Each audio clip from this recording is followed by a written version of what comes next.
This Fly Wing Marshal was in a crash. There's some broken pieces. Got some damage here. Let me show you what I did to fix it. Obviously, I took off the seat. Once you take off the seat, you take off this cover here. And what I did was, you see this hose right here? This hose right here. This goes to the carb right here. And one goes here. So what I did, I took this off. I connected this thing right here. And I sucked on it. And before sucking, there was no sucking, there was no resistance. But after a while, I could feel some resistance.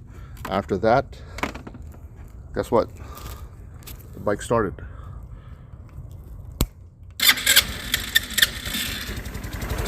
There we go. So, if you have a Fly Wing that's in an accident, try this tip. It might save you.